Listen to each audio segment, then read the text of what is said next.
Office থেকে তাড়াতাড়ি চলে এসেছি, ওয়েট করছি একজনের জন্য। তো আসলে যাব। এই বটগাছের নিচে আমি প্রায় ওয়েট করি। আর ঠিক সামনে আছে মন্দিরটা, আপনাদের দেখাচ্ছি। অনেকক্ষণ ওয়েট করছি, মোটামুটি হয়ে গেল 15-20 মিনিট। আর মুখটা দেখেছে কি পরিমাণে ঘেমেছে, প্রচণ্ড গরম লাগছে। বাড়িতে যেতে যেতে আরও ঘেমে যাব, গিয়ে স্নান করবো, তাহলে হয়তো শান্তি লাগবে। যে মন্দিরটা, ওটাতে এখনো পুজো হচ্ছে। আর এখানে আছে ডাবের দোকান। এটা হচ্ছে জলপাই মোড়, এটা হচ্ছে মেন রাস্তা, এটা এসএফ রোড হয়ে যায়। আর ওখানে দেখুন বাচ্চাদের ক্যারাটা শেখাচ্ছে মন্দিরের ভেতরেই। দেখুন জায়গা না থাকাতে মন্দিরের ভেতরেই একটা ট্রেনিং সেন্টার করে দিয়েছে। জিনিসটা আমার ভালোই লাগলো।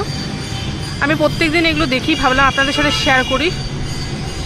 ভিডিও করা থাকলে হয়তো আমারও কোনো সময় স্মৃতিতে আমি যখন ইচ্ছা হবে তখন আমি দেখতে পারবো, এর জন্য এই ভিডিওটা করা। তো তারপরে আমি এসেছি মেনলি সামনে হচ্ছে চা খেতে, আর রাত্রে হচ্ছে ডিনার নিয়ে যাবে, তার জন্য এসেছি। প্রচুর লোক এখানে হাঁটতে আসে, আপনাদের আমি দেখাচ্ছি।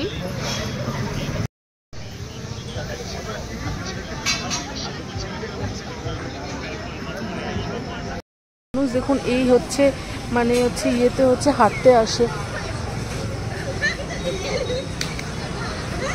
এখানে। মানে এই মাঠটা হচ্ছে খুব, মানে এখানে মেলাও হয়, সব কিছু হয়। এখানে হচ্ছে অনেক মর্নিং ওয়াক হয়।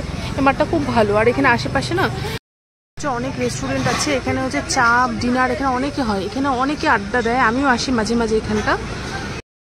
এখন দেখুন বাড়িতে আসলাম, আর আসার সময় রাস্তায় দেখুন এই আমটা পেয়েছি।